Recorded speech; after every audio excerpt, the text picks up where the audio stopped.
तो दोस्तों तो आइए चलो अभी सबसे पहले हम शुरू करते हैं अपनी बेसिक इन्फॉर्मेशन के साथ में। तो ये रही 4 जुलाई 2025 की अपडेट। ठीक है, तो हम देख सकते हैं कि ने सेंसेक्स ने भी 0.23% का ग्रोथ देखा था और निफ्टी में भी हमने 0.22 मतलब कि बोल सकते हैं कि हमने फ्लैटिश परफॉर्मेंस ही आज देखा है। तो आज सेंसेक्स अप्रोक्सीमेटली 193 पॉइंट्स हमें अब देखने को मिला और हम देख सकते हैं कि 50 पॉइंट के आसपास 55.7 पॉइंट्स भी हमने निफ्टी में तेज़ी देखने को मिली है। मतलब कि अभी बोल ही सकते हैं कि टैरिफ की वजह से अभी इतनी ज़्यादा कुछ हमें फ्लक्चुएशन देखने को नहीं मिलेगी मार्केट में, क्योंकि अभी थोड़ा सा मार्केट थोड़ा सा कंसोलिडेट कर रहा है। और हाँ, और दूसरी एक कि चले हम मैं आगे एक और आपको अपडेट दूंगा, उसके बारे में आपको आपको मालूम पड़ेगा कि क्यों आज बीएससी के स्टॉक में आपको 6% का नेगेटिव आपको ग्राफ देखने को मिला है आज। तो चलिए उसके बारे में आज देखते हैं हम। तो इधर 6 छः 6.5% की गिरावट, मतलब कि 6% भी बोल सकते हो आप। 6% की गिरावट हमने नोटिस की है बीएससी के स्टॉक में। तो भाई इतना तो क्या बड़ा रीज़न आ गया कि 6% गिर गया इतना बड़ा स्टॉक। तो दोस्तों उसके पीछे का कारण है जैन स्ट्रीट एक फर्म है जो बिलोंग करती है यूएसए से। तो अभी जस्ट सेबी ने दोगलेबाजी और धांधलेबाजी देखने को मिली है हमें उसमें। वो अभी जस्ट सेबी की रिपोर्ट में यही मालूम पड़ा हमें कि वो लोग वही पंप एंड डंप और वो सब करके अपना प्रॉफिट बना रहे थे रादर देन कि अपना टैलेंट यूज़ करके। तो इसी वजह से हम देख सकते हैं कि आज देखिए स्टॉक में ज़ोरदार गिरावट देखने को मिली है। तो इससे कई लोग सोचते होंगे कि तो हमें क्या ही दिक्कत है, वो तो यूएस से बिलोंग करती है और उसकी वजह से, उसकी दोगलेबाजी की वजह से हमें क्यों इतना कि बीएससी के स्टॉक पे क्यों इतना इम्पेक्ट पड़ा। तो दोस्तों बिजनेस, हाँ, क्योंकि आपको जैसे मालूम है कि वो छोटी मोटी कंपनी नहीं है, वो 45 नेशन, ये रहा देखिए आप देख सकते हैं कि 45 नेशन से ऑपरेट करती है ये कंपनी। ठीक है, और 2500 के ऊपर स्टाफ के मेंबर्स है उसके। तो आप देख सकते हो कितनी बड़ी फर्म है। और जब इतनी बड़ी फर्म कि उनके पास आप एयूएम उनका आपको इधर आप देख सकते हो। ठीक है कि ये रहा, ये कंपनी का कोई छोटा मोटा एयूएम तो होगा नहीं। तो यही तो कि क्या क्या दिक्कत है कि मार्केट इतना ज़्यादा कोलैप्स हो गया। ठीक है, मार्केट नहीं, बीएससी का स्टॉक।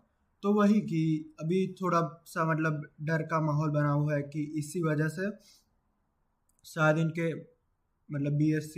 बीएससी के फ्यूचर एंड ऑप्शंस और बीएससी को उनके बिजनेस क्या कोई भी कंपनी कब अर्न करती है दोस्तों, वो तभी अर्न कर पाती है जब उसका बिजनेस अच्छा हो। ठीक है, तो ये इतनी बड़ी कंपनी को चोट लगेगी अभी।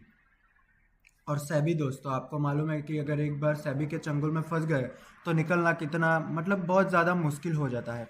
इसीलिए अब आप देख सकते हो कि इतनी ज़्यादा गिरावट देखने को मिली और कितने कितनी अमाउंट फ्रोज की है। ठीक है, तो ये रहा 4844 करोड़ की अमाउंट अभी सेबी ने उनकी फ्रोज कर दी है। ठीक है, तो अभी ये लोग नहीं कुछ कर सकते ट्रेडिंग या और कुछ। और इसके पीछे का रीज़न भी यही है कि ये लोग वही मैनिपुलेशन कर रहे थे और ऐसा सेबी को अभी तक ये प्रूफ नहीं हो चुका है, बट स्टिल अगर सेबी के चंगुल में फंस गए तो यही होगा। चलिए अभी नेक्स्ट अपडेट पे हम फोकस करते हैं। तो अगली न्यूज़ है ट्रेंड के बारे में। हाँ, जो कंपनी रिटेल में है अभी जिनकी अलग अलग फर्म्स आपको देखने को मिल जाती होगी, जूडियो, वेस्ट साइड और वो सब। तो आज आज ऐसा तो क्या हुआ कि 11% तक स्टॉक में हमको गिरावट देखने को मिली दोस्तों। तो चले जानते हैं उसके पीछे का रीज़न। तो जी ये रहा उसके पीछे का रीज़न, ठीक है। तो ये रहा ट्रेंड रिवील दैट, मतलब कि अभी उनके क्वार्टर वन के रिजल्ट बाहर आएंगे। तो उससे पहले आप सभी को मालूम है कि रिजल्ट आने से पहले वो सभी लोग मतलब थोड़ा सा मूवी आने से पहले ट्रेलर प्रोमो रिलीज करते हैं, ठीक है। तो उनकी कमेंट्री में हमको ये मालूम पड़ा कि उन्होंने अपना रेवेन्यू ग्रो किया है कितना, तो कि 20% ग्रो किया है। ये रहा 20% का मतलब आपको देखने को मिल रहा है। ये ईयर ऑन ईयर के बेसिस की बात कर रहा हूँ दोस्तों मैं, कि पिछले साल से लेके अब तक उन्होंने 20% का ग्रोथ दिखाया है, ठीक है। बट क्यों फिर भी 20% ग्रोथ दिखाने के बाद भी क्यों इसमें हमको इतना ज़्यादा ड्रॉप देखने को मिला। तो ऐसा नहीं होता दोस्तों कि मतलब कि कंपनी की ग्रो कर रही है, हाँ वो मालूम है। बट जो इन्वेस्टर है उन्होंने जब पैसे लगाए होंगे तब क्या सोच के लगाए होंगे उस पर डिपेंड करता है। और मतलब ऐसा नहीं है कि रिटेलर को ये इतना ज़्यादा रिटेलर पे मतलब बोल सकते हो कि रिलाई करता है, बट इतना ज़्यादा नहीं, ठीक है। 25% उन्होंने बोला था, मतलब एज एक्सपेक्टेड था कि 25% का ग्रोथ दिखाएगी, बट उन्होंने दिखाया सिर्फ 20% का ग्रोथ। तो क्या दोस्तों, तो यही हमको सीखने को मिलता है कि हमें ऑलवेज शेयर मार्केट में एक्टिव रहना पड़ता है। ऐसा नहीं है दोस्तों कि अगर कोई कंपनी ने ग्रोथ दिखा दिया तो ठीक है चलो, क्योंकि जो मतलब बड़े बड़े इन्वेस्टर होते हैं वो अपने पैसे लगा के इसमें बैठे और उन्होंने एक्सपेक्ट किया था 25% और सिर्फ निकला 20%। तो यही है उसके पीछे की मतलब यही रीज़न है कि उसके ग्राफ में आपको डिग्रेड होता हुआ देखने को मिला है आज।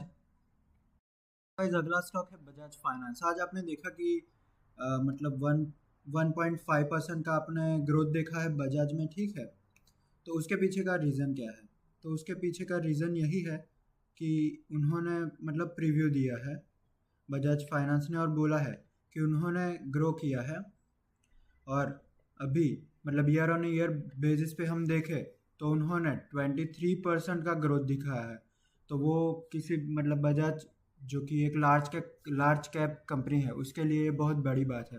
तो इसी वजह से हम देख सकते हैं कि बजाज फाइनेंस, और आप देख पाओगे कि बजाज हाउसिंग में भी आपको तेज़ी देखने को मिली है। तो दोस्तों इसके पीछे का रीज़न यही है कि उनकी ये ग्रोथ क्वार्टर वन के रिजल्ट की।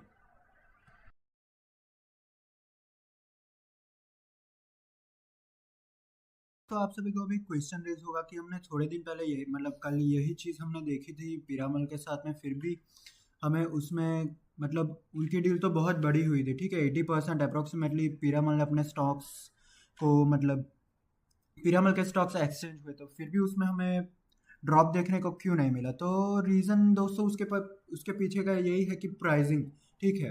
मतलब मतलब जो लेने वाला अपनी क्या प्राइसिंग लगा रहा है उसके उस पे ऑल ये सभी चीज़ डिपेंड रहती है।